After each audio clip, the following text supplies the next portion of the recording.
በመጨረሻም እንግዲህ ሁለቱ ጨረቃዎች ማለት ነው። ሁለቱ ተወዳጆች በብዙዎች ዘንድ የሚወደዱት ሀይሚ እንዲሁም ብሩኬ ዱባይ ገብተዋል። በሰላም ገብተናል፣ ዛሬ 2 ሰዓት ተኩል ላይ ይጠብቁን ከምሽቱ በማለት ውድ አክባሪዎች የምትወዱን የምታከብሩን በሰላም ገብተናል አታስቡ በማለት እንግዲህ ገልጸዋል ማለት ነው። እውነት ለመናገር በጣም የምወዳቸው የማከብራቸው ጥንዶች ናቸው ማለት ነው። በተለይ ብሩኬን በጣም ነው የማደንቀው፣ ሀይሚይም እንደዚያው ማለት ነው።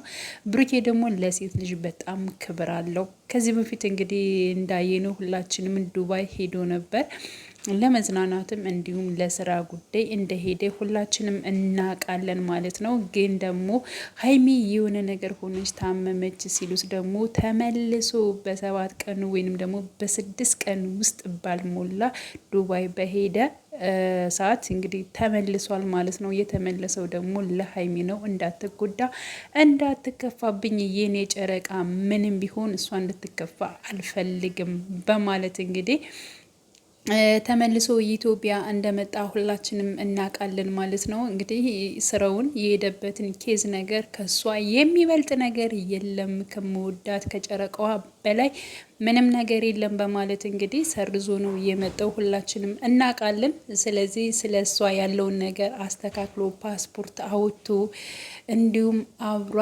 እንድትሄድ እንግዲህ አድርጓል ማለት ነው። የእውነት ነው የምላችሁ፣ በጣም ክብር አለው ባነጋገሩ፣ በምኑ ካስተዳደጉ ከምን ጀምሮ በጣም ስርዓት ያለው ልጅ ነው ማለት ነው። ሀይሚዬም እንደዚያው በጣም ፍክት ያለች ምርጥ ልጅ ነች ማለት ነው። እና በጣም አንድ ላይ ነው የሚሄዱት፣ ጸባያቸውም እንደዚያው እና ሰው አክባሪ ናቸው እጅግ በጣም ማለት ነው።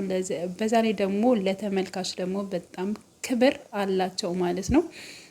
ተመልካች ሀሳብ የሚሰጣቸውንም መልካም ነገሮችን ይቀበላሉ። እንዲሁም ደግሞ የሱ ደጋፊዎች ወይንም ደግሞ የሀይሚም ሆኑ ተወዳጆች ሌሎቹ ጋር ሲሰዳደቡ እንደዚህ ፎቶ ሲዘቀዝቁ፣ በተለይ የእናት ፎቶ ሲዘቀዘቅ እንግዲህ እነሱን በማክበር ወይንም ደግሞ በጣም ስለተሰማው በእኛ ምክንያት እናቶች እንዲሰደቡ አልፈልግም፣ ስለዚህ ይህ በጣም ልክ አይደለም በማለት እንግዲህ ራሱን እንትን ብሎ መጥቶ አብሯቸው ከሚከታተሉት ወይንም ደግሞ ከእሱ አድናቂዎች ጋር ያው ሀሳቡን እየሰጠ ልጅ ነው ማለት ነው። እና እጅግ በጣም ተወዳጅ የሆነ ልጅ ነው እና እንኳን በሰላም ገባችሁ ለማለት ወዳለው። መልካም ጊዜ፣ ጥሩ ጊዜ፣ በስራም በመዝናናት መልካም ጊዜ እንድታሰልፉ ምኞቴ ነው።